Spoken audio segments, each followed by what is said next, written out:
From the center of the galaxy, this is a ForceCenter show. That's right. A ForceCenter show is a show about Star Wars pop culture and the ultimate adventure of life itself. And today is our show, Subjective Wars. This is where we get together and we debate something that you might think is simple. You might have heard the arguments before, but it is our views. And it doesn't mean our views are right, but they're our views. And we discuss them. Not fight, not debate, not trivia wars, none of that. We're here to figure out the true answers out there today. I'm Ken Napzok, and today we're going to be looking to the skies. The very important question: window seat or aisle seat on an airplane? With me, as always, as you can see if you're watching on YouTube, or if you're listening, you can assume they're here. It's Joseph Scrimshaw, Jennifer Landa. Joseph, are you ready to take to the skies? Oh, yes. I'm very, very excited to be sitting at my home in my single seat where I can look out the window or get up and go to the bathroom. Either way, without any of the tension that's going to be in this discussion. Yes, you're hitting on the key points right there. Jennifer, are you ready to take the skies? And I say that with an asterisk because I know maybe. Yeah, absolutely. Because my hands are already getting clammy at your introduction of describing where we are headed. I'm not exaggerating. They are getting sweaty. I'm going to start clutching my seat as I do on airplanes. First, so then we first must give a lot of kudos to Jennifer for powering through flight anxiety, we'll call it, which I understand. I used to have that a lot. Really? Did not get onto a plane late in life, till later in life. I was 30 before I took my first plane flight. I had to get drunk to get on the plane, and it was a flight to Vegas. And to now where it's one of my favorite things to do. So I feel you. No one's going to mock you, Jen. It's a real thing. We're just going to work through the conversation today. You have to share your tips with me. Well, I just did. It's rum. It's whiskey. Yeah, I don't know. We'll discuss it off air. I don't know. But anyways, it's an age-old question: window seat or aisle seat? Which one do you prefer? Which one is better? We're going to talk about the rules. We're talking about the etiquette. The poor person sitting in the middle. Well, you're out of the discussion today because we all know that's not the good seat. Unless Joseph, do you have any secret love of the middle seat? I do not. No, it is the worst of both worlds as far as I'm concerned. But I was thinking about that. I try to keep in mind the tattoo rule when we talk about Star Wars. Like whatever character we talk about, somebody's probably got a tattoo of them. They're probably somebody's favorite. Like, does anyone have a tattoo of a middle seat? Is that anyone's? I think there might be people who like fly a lot and they're like the middle seats are easier to get. There's blah blah blah. They might have some tactics that I'm unaware of. But I've never personally met somebody who's like the middle seat is where it's at. I got stuck on one long flight back from New York after a convention in the middle and with workmates, and they're sleeping on both sides. And I just remember I was in the middle seat just going, this is hell. This is hell. Oh, God. I couldn't lean. I couldn't do anything. Anyways.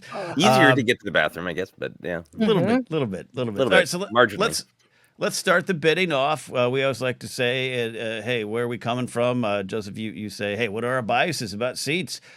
Jen, where are you start? I want to start with you because I just want to maybe like plane flights, just get it over with. Let's take off and go. Jen, where are you going with the seats? Yeah, I initially thought I had a very clear idea. There's some current events that have happened that have slightly changed that. I always find myself as a parent, because my kids want the aisle. I mean, my kids want the window seat. So I always end up sitting in the aisle. And so I could go either way. I'm kind of conflicted on this. That's what I'm putting out there. But Jen, we're not talking to Jen the mother. We're talking to Jennifer Landa. What do you want to sit in? I don't want to be sitting on the window. The side is gonna blow out. Nobody died. Nobody died. But but at the same time, I need to be able to look out and see what's going on out there, because if there's turbulence, it's really helpful for me to look and see what's going on. If I can't, I start like hyperventilating, and I literally was like to my daughter, put up the window. I need to see the horizon. I need to see what's going on. Not the horizon, but you know what I mean? Yeah. You need, is it feeling like you want to verify that there isn't lightning, that you want to verify that the turbulence isn't a dragon? Like what about creatures the window? Yeah. What about looking out gives you a little bit more of your sense of control back? it helps me know, like my dad told me, think of it like you're in a boat. The plane is just like kind of riding the waves. It's all right. It's normal for it to be, you feel some sort of motion. And so like if I see on the outside we're going, meh, meh, meh, that's bad. And everyone was asleep on the plane. And I saw that we were going through clouds with lightning. And I was like, oh my gosh, is anybody else seeing this? I just would see lightning in the distance. It was terrifying. I hope the pilots are seeing this. It was You're knocking on the door. terrifying. I'm so sorry. It would be cool for me, but I understand that it is terrifying for you, and I respect that. No, because it's like, I respect your terror. Yeah, okay, fair enough. If it's not like hit the wing, I'd be like, well, at least that's a cool way to go. No, that's not. This is horrible. All right, Joseph. Many air flight stories to tell, but where are you sitting? You fly a lot. Your drunk bear picture for the Minnesota airport is a staple of. I laugh every time. I want you to release a coffee book of that of those photos over the years. You fly a lot. Where are you sitting? Yeah, so I'll get back to the drunk butt star bear because I want to make sure that people know what the hell I'm talking about. Like, where's he seen a drunk bear? He's really drinking a lot to get on a flight. Every time he flies, he sees a bear. That's not right. I am a long time window human who is considering becoming an aisle human. So this is for me like shopping of like So here's my history. I did not get to fly. We didn't have the money, and my parents didn't make it a priority to try to get the money. I was like Luke on Tatooine. I craved adventure. I wanted to ski, but my parents didn't have the money and were afraid. I wanted to go fast and have excitement and adventure and go places and do things. I wanted to be in an X-Wing.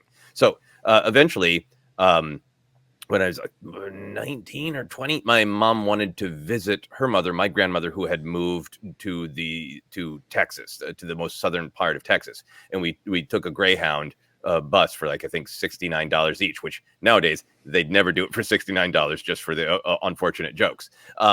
But it was a great experience in an utter hellscape. We ended up on all sorts of buses. We ended up in the night during a thunderstorm. The bus driver literally was shouting, "Does anyone know how to get to Omaha?" Because the Greyhound driver was lost. So we make it to Texas, like, I don't know how long. I think it was supposed to take like 2 days and it took 4 or something like that. It was doubled. And my mom was like, we're taking a plane back. So we got on a small commuter plane, I think to Dallas, and got on a big plane. So my first flight was on a teeny tiny commuter plane where you feel it all.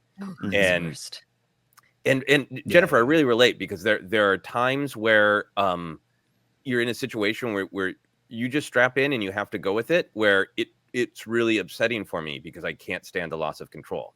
I don't know why. Maybe it was years of wanting speed, wanting adventure, wanting to feel like I was a person who goes places, that the excitement of sitting at the window and feeling the sensation of being off the ground and seeing all of the cars down there turn into Hot Wheels, one of the most exciting moments of my life. It was turbulent, and I was like, give me more turbulence so I feel more alive. And that has never gone away. And for some reason in the situation of a plane, it is like the Force of like, there are things I can control and things I cannot, and I can control what book I read on this plane. Whether or not we get hit by lightning, I cannot control. And there's so many situations in life where I would freak out with that, but for some reason, planes, because I think I associate them with adventure and freedom and agency, feel like I made my choice. And my choice is to be bold, to sit by the window and watch everything become tiny as I soar through the air. I've flown a ton now, and it's parts of it are mundane and annoying and blah, blah, blah, blah, blah. But the excitement of watching the world get tiny beneath me has never gone away. And that's why I always want the window. But I've been hogging the mic here, so I apologize. But I also have a tiny bladder, and I'm sick of asking people to move. So I might switch to aisle. Yeah. So, Jen, I'll let you counter all this stuff here, but this is wonderful. I actually really agree with you that the same situation. Just we didn't travel much as a family. It was a little too expensive. We'd get in the Volkswagen van and drive down to SeaWorld. Like that was our trips, or go to Yosemite every year. So when I finally was getting ready for, it was a complicated thing. It was like I don't know, and I had a little fear of not just the crash and the fear of the dying. And what you're talking about, the giving up control, is I think the key to successful air flight, like as a passenger. Like just, I remember I was on the phone with my mom, and she's so fearful of flying. She's still afraid when I'm flying, right? And I have to give her all the information. Here's where I'm landing. She tracks it. She's on her home on her iPad, just tracking my plane. Not problematic at all. I just like, Mom, if we die, we die. Like there's nothing I can do about it. And once you hit that level, I think you're free. But the window, I've loved the window because it's exactly what you're describing, Joseph. I love takeoff and landings, which are the most dangerous parts of flying, unless you're on a recent Alaska Airlines flight, which I was. So Jen, you're not wrong there. But I love the view. I love seeing. I love landing. I love following along. I'm that idiot who's got the map up on the back of the seat, just going, "Oh, yes. we're over Nebraska. Oh my God!" I've seen the Grand Canyon from planes without anyone going, "Look over there." I just been like, "Are you all with the Grand Canyon's right there? Do you see?" Like, I love it. But I'm fortunate enough to fly enough with comedy and life and everything now. I need the aisle for my knee and for my bladder and for some space. It's about space. You got some air right here. The window seat can be claustrophobic. If you don't know the other two people, you got to form a partnership with them. And that's sometimes, I'm an affable guy in those situations, but it's hard sometimes. Sometimes you get the worst. I like having a little bit of more control in the aisle. So, Jennifer, have we swayed you to start flying more? I was starting to have a slight panic attack because I was like, well, I don't know if I feel safe having my kids in by the window now. So now I'm going to have to sacrifice myself in case the side blows out. Keep strapped in. Just keep strapped in. Oh my gosh. But I will say, I was thinking about when we went on Swiss Airlines to Italy, and we were in the middle. Like there was like the middle, and then one side and one side. Oh yeah, a bigger plane. Yeah. That was to London and Paris. Yeah. Wonderful. Wonderful. I felt so relaxed. And also I kept checking that map because I'm like, how far are we? How many more hours? Oh my gosh, the last like 3 hours were just torture. Middle seats can be good, but I do think it is important for me to be able to see what's going on. But the reality is that when there's turbulence, there's nowhere to go. I'm trapped. I can't go anywhere, whether I'm in the window or the aisle. Neither is a desirable place for me. And I know that this all stemmed I went on a flight in Colorado to Colorado when I was a teenager. We had such bad turbulence. I swear to God, we were probably going to crash. Like it was going voom, voom, voom, voom. Okay. And like the oxygen mask came down. Like then we went, and I heard that sound. Oh, you had an actual trauma. This is not okay. Oh yeah. That was a big one. My parents were freaked out. Yeah. And we were like clutching like our seat like this. Joseph, I fear this, and actually not fear. I want this. This episode's becoming a little bit of counseling center here for Jen, but we'll keep the debate in mind. But this is fascinating, Joseph. We just hit some trauma for Jen, so we know where it came from here. Yeah, absolutely. I feel a little guilty being like, it's all about adventure. It's all about. I don't think I would feel that way if I had in an early fight a full on trauma.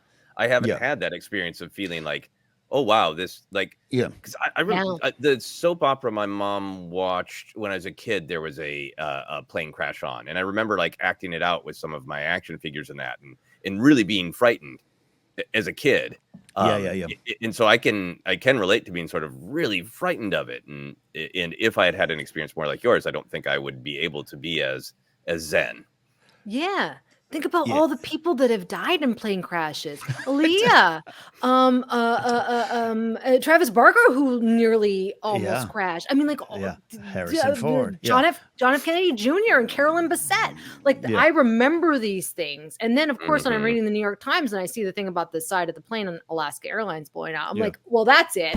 Now I really can't. Because before I was like, oh, it's a small plane. Yeah, I mean, no one died in that, but Kobe Bryant. It was a helicopter. The details of things being sucked out of people's hands. That's the thing I'm going to be afraid of now. If I sit by the window, I always leave my seatbelt on. except for when I get up. Obviously. Same. But I sometimes like pick out a favorite book to read, and now I'm gonna be like, well, I don't want my favorite book to be sucked up.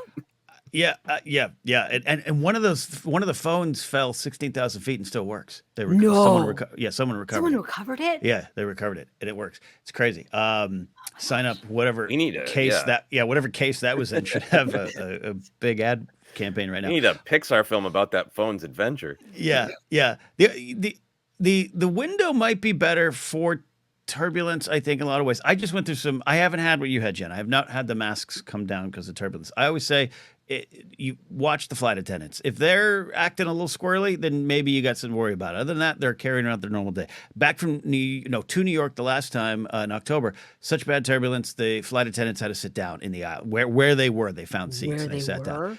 Yeah, where they were. They had to sit down, and I had just got my drink. I had a rum and Coke open, and I spent all the flight doing this, just this like hey, like try to, and it was like I couldn't control it. It was like a magnet was moving the glass. That's not trauma. That was an adventure. I'm with you, Joseph. But I think the window would be better for turbulence.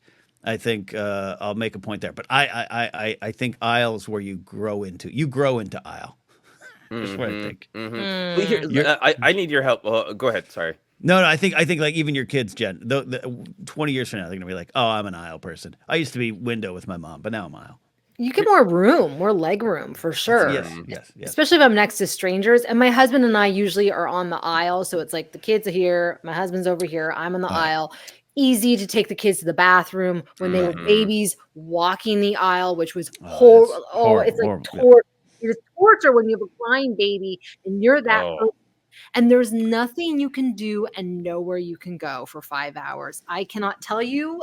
And there's no level of alcohol because you can't drink that much when you have the baby, right? Oh my God. Nobody's advocating pounding the rum and Coke and then walking the aisle with the baby for 5 hours. We are not advocating that in any way, shape, or form. Here's the other thing for me about the window. There's the romance, but there's also it is the best way to limit interaction with strangers when I'm flying alone. Okay, that's a good point. That's a good point. I have the advantage in this instance. It's an advantage of being smaller, and I can really shunk in if somebody's pushing over into my space. Right. But I can turn to the window and just put all of my energy away. Yeah. If you're in the middle, you can't do that. If you're in the aisle, you risk the person across from you becoming a chatty Kevin. You're more open, wanting to talk to you. There's nowhere to put. I mean, now that everybody has their individual screens and headphones, I think it's less. But I want in my heart to be like, let's open up, let's be human, let's have chats on the airplane. Literally every time I have been chatted with someone, I have been invited to join a dubious organization of some kind or to purchase something. I've tried. I've been like, you know what? This person seems friendly. Oh, here we go. Oh no.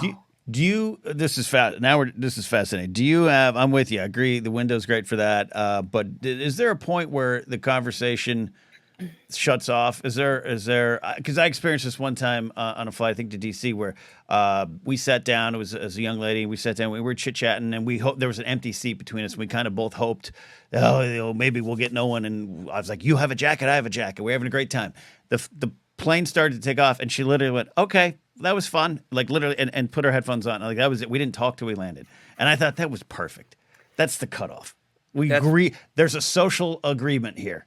We're done. We're done. And I have had those interactions, and my wife very kindly lets me take the window and often sits in the middle seat. And if it's a friendly person, they'll be where are you going? What did you do? Or what have you done? And then we both turn our energy this way or go shunk.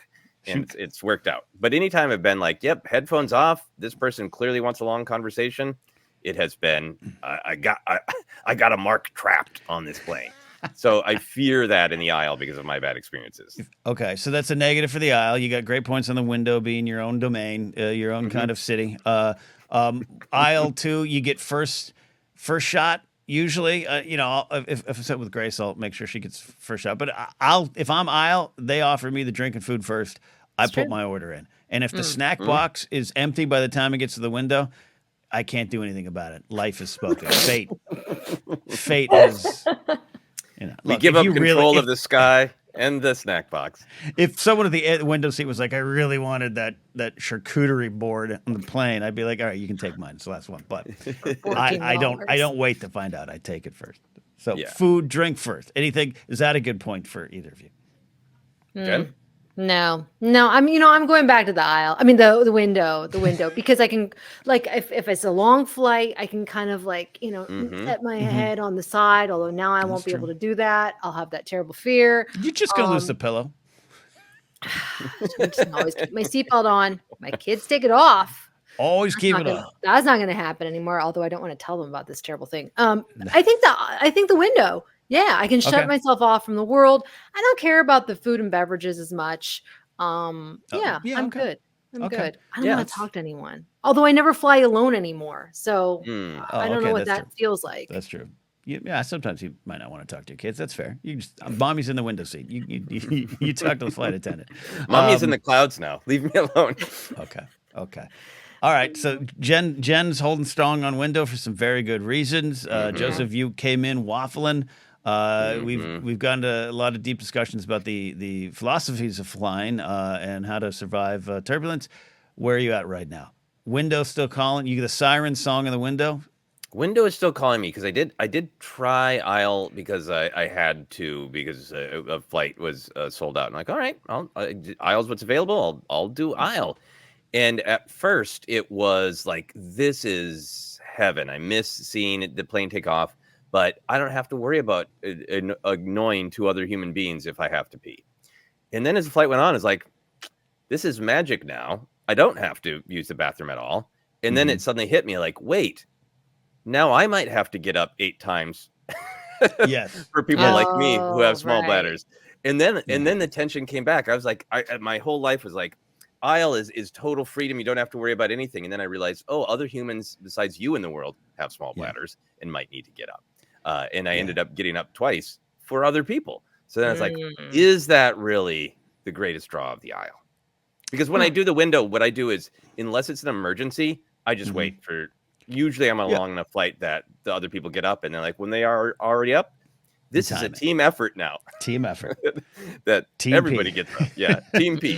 Team P. And then you got to time it right. You're not stuck with the carts. Yeah. Oh, yeah. Oh, yeah. No. There's windows. There's not windows, but yes. Windows of time. Windows of time to get there. Okay. So I think unless something sways me, I'm holding steady. Yeah. I mean, the freedom of it. The only thing I got for aisle is more air to breathe, more room. I think you can control a little bit more of the tone and temperature of the flight with your aisle mates. But you're right. You're not going to be a monster. You're going to get up if someone's got to go. So that downside, but easier access to food, easier access to getting off, getting out of there, easier and a little more breathing room. That's all I got though. I can't sway you anymore. If you got the siren song of adventure, stare down. You get to look at Topeka, Kansas, as you fly by Topeka, Kansas. Because I love that. But I'm probably going to have to become a middle seat person for a little while because my wife has kindly taken the middle seat for years, and it's probably my turn. It's probably true. Look, the middle seat, it's a state of being. The state of being. You just kind of lock in. It's a lesson in shutting off the rest of the world, even though the rest of the world's staring at you. I think I'm convinced. Everyone from every side. The middle seat is the seat of a Jedi. Just calm. It's the Qui-Gon seat. I couldn't do it. I can't do it. No, I'm realizing now I need the privacy of the window to be able when I'm clutching my seat and crying like silent tears like this. I don't want people to see me. It's embarrassing. I need the privacy of the window. That's a shame-based answer, and maybe we get you to sit in the aisle so everyone can see your feelings and you can own them and process them and move past them. I don't know, maybe it's a ramen diet. That's my drink. I'm a mom. I'm relegated to the aisle for the next, I don't know, 10 years. But in your heart. Yeah, but in my heart, I just clutching the window. Look, it's a 2-1 vote. I still take the aisle. The bigger debate might be, do you pay for the emergency row exit upgrade like I do, so I can get the leg room. Whoa. And figure if something happens, I'm gonna want to be in control of the door anyway. So I'll take the risk and get the leg room. But aisle is for me. But window wins today, 2-1. We've solved it. We've solved flight and travel and transportation. There's a lot of discussions to be had about airlines. Do you get up when the plane lands? You better not. Just wait. Just wait. All right, we're gonna board in time. Do you check or do you bring your baggage onto the airline? I've switched over the course of my life. I used to stow it above me. Now I always check so I don't have that stress of not having room on the plane. Interesting. Though, if you want guaranteed free, just don't check your bags. Go to the gate, and when they call for the bag, you get it for free, and you get to board early. Yes. That's the way to do it. That's the way to do it. All right.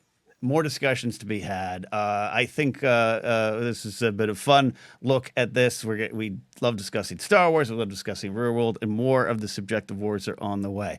As I said, if you're watching on YouTube, comment below your thoughts and opinions. Be nice. We're having fun here. No need to yell at each other over seats. We'll save that for the airplanes. And let us know where you can find it. Or here's where you can find us. I'm letting us know where you can find us. I pitched You to let myself. us know where we can be found. Where are we? Did I just pitch to myself? That's hilarious. Man. Ken, tell us where to find us. Okay. We're on Twitter and Threads at ForceCenter Pod. We're on Instagram, Facebook page is ForceCenter Podcast. Don't forget to subscribe to the YouTube channel here. Merch available at tpublic.com/user/ForceCenter. You can find the podcast. A lot of spots. Just search, you'll find it, but check Apple Music, Spotify, and more. And you can support us directly at patreon.com/ForceCenter. Follow me at Ken Napzok or go to my website, kennapzok.com. And Jen, where can they find you and send advice on plane travel? Yes, thank you for allowing me to work through my plane trauma. I will be taking road trips from now on. You can find me on all the social media sites at Jennifer Landa or TikTok at Jennifer Landa 1138. I just recently took an Amtrak. It was nice. I took one in 08 from Texas to California. Not as nice, but I rode up to my home. It's long, but it's nice. It's doable. Nice. It's doable. Yeah, I love trains. There you go. Joseph, take us home. Where can they find you? I know you got a new newsletter out there. Where is everything? Yeah, I want to do trains. The newsletter is called Finish Your Monsters, and you can find links to it on all my social media, but it's on Button Down. So if you just search Button Down Finish Your Monsters, it'll pop right up. I do have to very quickly, I realized at the top I said I'd clarify what Drunk Butt Star Bear is for anybody who's curious. Oh, yes. The Minneapolis-St. Paul Airport, I think, and others I found agreeing with me, think is a very nice airport, a lot of access to lots of great stuff. There's a Prince store, just all about Prince. But there's artwork in the main sort of concourse area that is all about the different constellations, and it's all very sort of Minnesota themed. But there is a constellation that's a Ursa Minor, that's the bear. But the way the artist chose to do this, there are these little stars right around the bear's head, so it looks like the old cartoon for when you're drunk or got bonked on the head. So it looks like the bear's going kind of thing. And then the bear's butt is rubbing up against this big star. So that's what a Drunk Butt Star Bear became. And I take a picture of it or with it every time I come through Minneapolis. When I finally land in Minneapolis and get to Minnesota and I see that bear, it's going to be like seeing a celebrity. Yeah. Like, there it is. There it is. Yeah. All right. We have done it. We have fought those subjective wars, and we're all winners here today. Thanks for listening to ForceCenter.